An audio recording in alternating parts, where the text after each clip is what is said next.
আবু বকর সিদ্দিক রাদিয়াল্লাহু তাআলা আনহু বলেন, আন আবি বকর সিদ্দিক রাদিয়াল্লাহু তাআলা আনহু মান দাখালাল কবর বিলা যাদিন ফাকান্নামা রাকিবাল বাহরা বিলা সাফিনা।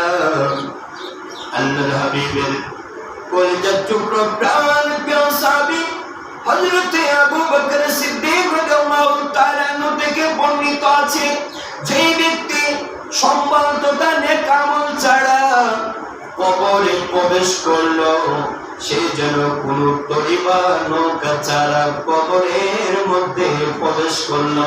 শুধু তাই নয়, সেই কোন নৌকা ছাড়া সমুদ্রের মধ্যে পাড়ি দিল। সমুদ্র অনেক বড়, এই পার থেকে ওই পার দেখা যায় না।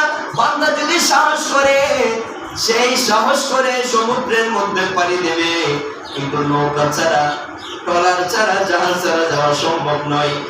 তেমনি ভাবে নেক আমল ছাড়া আমরা যদি আখিরাতের মধ্যে পাড়ি দিই, আখিরাত এমন একটি সমুদ্র, সেটা পাড়ি দিয়েও শেষ করা সম্ভব হবে না।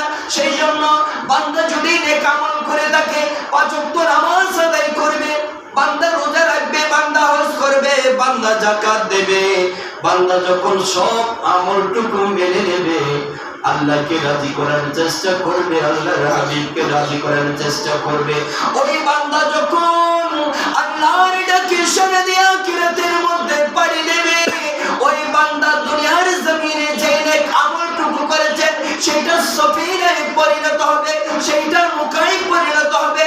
সমুদ্র আখিরাতে যত বড়ই হোক না কেন, বান্দা যদি নেক আমল করে থাকে, বান্দা যদি ভালো কাজ করে থাকে, ওই ভালো কাজটা বান্দার ওই আখিরাতের মধ্যে সমুদ্র পাড়ি দেওয়ার জন্য সর্বোত্তম ওসিলা হবে। চিৎকার দিয়ে বলি সুবহানাল্লাহ। এরপর আসছে আল্লাহর রাসূলের প্রিয় সাহাবী হযরত ওমর রাদিয়াল্লাহু তাআলা আনহু বর্ণনা করেন, ওমর রাদিয়াল্লাহু তাআলা আনহু ইজ্জুদ দুনিয়া বিল মাল ওয়া ইজ্জুল আখিরাতি বিসালিহিল আমাল। হযরত ওমর ফারুক রাদিয়াল্লাহু তাআলা আনহু থেকে বর্ণিত আছে, যে দুনিয়ার সম্মান বন্ধর দ্বারা আর আখিরাতের সম্মান হলো নেক আমলের দ্বারা। চিৎকার দিয়ে বলি সুবহানাল্লাহ। আমরা দুনিয়ার মধ্যে কোনো বিত্তবান, কোনো মন্ত্রী, কোনো চেয়ারম্যান, কোনো কমিশনার যদি আমাদের সামনে আসে, আমরা দুনিয়ার সম্মানে তাকে সম্মানিত করি। আর যদি অনেক টাকা পয়সাওয়ালা, যাদের অনেক টাকা পয়সা রয়েছে, তাদের একটা সমাজের মধ্যে সম্মান আছে, কিন্তু যিনি অর্ধ পৃথিবীর শাসক ছিলেন হযরত ওমর রাদিয়াল্লাহু তাআলা আনহু, উনি বলতে লাগলেন, দুনিয়ার সম্পদ দৌলত দ্বারা আর আখিরাতের সম্পদ হলো, আখিরাতের সম্মান হলো নেক আমলের দ্বারা।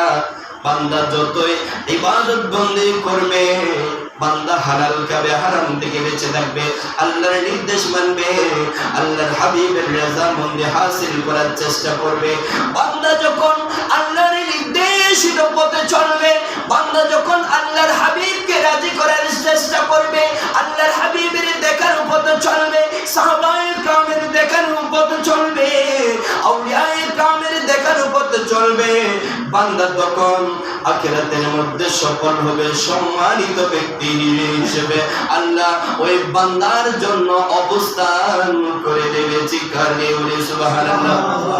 তাহলে আমরা দুনিয়ার সম্মান চাই না, কারণ দুনিয়া হচ্ছে কান্নাকা গরিবুন ওয়া ফিল সাবিলুন।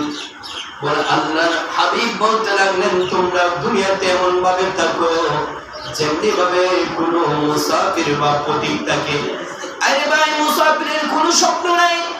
যারা রাস্তার মধ্যে, ফুটপাতের মধ্যে থাকে, তাদের কোনো স্বপ্ন নাই, তাদের কোনো চিন্তা নাই, তাদের কোনো পেরেশানি নাই। তারা আজকে এই যে দুপুরের সময় দুপুরের খাবার তারা খাবে, সেই বিষয়ে তাদের কোনো টেনশন নাই। তারা আল্লাহর উপর ভরসা করে, আল্লাহ যদি তাদেরকে খাবার দেয়, রিজিকের ব্যবস্থা করে দেয়, তারা খাবে। কিন্তু তারা মানুষের ধারে ধারে ঘুরে ঘুরে খাবার খুঁজবে না।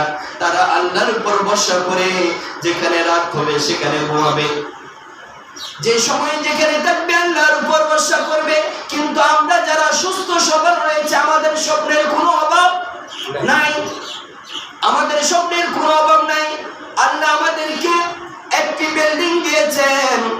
আপনি একটা বিল্ডিং এর মালিক হয়েছেন, মালিক বলবো না, আপনি ম্যানেজার হয়েছেন, আপনার একটা প্রতিষ্ঠান রয়েছে, আপনার ওই প্রতিষ্ঠান আপনার নয়, আপনি ওই প্রতিষ্ঠানের ম্যানেজার, সাময়িক ম্যানেজার। কেমন আপনি দুনিয়ার জমিনে হয়তো 50 বছর, 60 বছর, 70 বছর, 80 বছর বাঁচবেন, ততদিন পর্যন্ত এই প্রতিষ্ঠানের মালিক হবেন।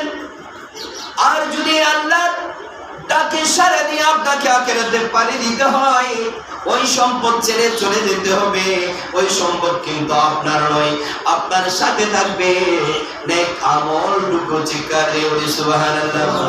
তাহলে প্রকৃত সম্পদ হলো আপনার আমলনামায় যেগুলি থাকবে, সেই আমলনামাগুলি, নেক কাজগুলি আপনার সম্মান হবে। দুনিয়ার সম্পত্তি, দুনিয়ার সই সম্পদ, টাকা পয়সা, তন্দারা যাই থাকবে, আপনার উত্তরাধিকারী যারা থাকবে তারা বন্টন করতে থাকবে। একটু ব্যতিক্রম হলে আপনাকে দোষারোপ করবে। আর যদি আপনি বাচ্চাদের জন্য কোনো কিছু করতে না পারেন, বলবে আমার মা বাবা আমাদের জন্য কোনো কিছু করে নাই, এটা আমার মা বাবার ব্যর্থতা। কিন্তু আমার মা বাবার সর্বোত্তম সফলতা হচ্ছে আমার মায়ের কথা আমি বলি। আমার মা যখন আমাকে দুনিয়ার জমিনে প্রসব করে, ওই সময় আমার মা মৃত্যুর ঝুঁকি নিয়েছেন, ঠিক কিনা বলেন? আমরা কোনো না কোনো মায়ের সন্তান। যেদিন আমরা দুনিয়াতে আগমন করেছি, অনেক মায়ের সন্তান প্রসব করতে গিয়ে হাসপাতালের মধ্যে ইন্তেকাল করতে হয়, মৃত্যুবরণ করতে হয়। সন্তান দুনিয়াতে আছে, কোনো মায়ের মুখের দুধ পান করে নাই, সন্তান প্রসব করার সাথে সাথে ওই মায়ের মৃত্যু হয়ে যায়। সন্তানকে পৃথিবীতে সন্তানের আগমন হওয়াতে মা মৃত্যুর ঝুঁকি নেই। শুধু যখন ওই সন্তান যখন কান্না করবে, কান্নার শব্দ শুনে মায়ের হাসি চলে আসে, সমস্ত ব্যথা বেদনা চলে যায়। এই সন্তান যখন ধীরে ধীরে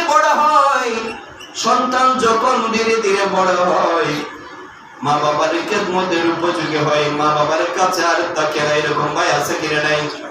আমাদের সমাজে এরকম অনেক ভাইরা রয়েছে যারা মা বাবাকে বাদ দেয় না। এক সময় ছোটবেলায় মা কান্না করতো, আমার সন্তান খাবার খাচ্ছে না, আছে কিনা নাই? মা কান্না করে সন্তান ভাত খাচ্ছে না,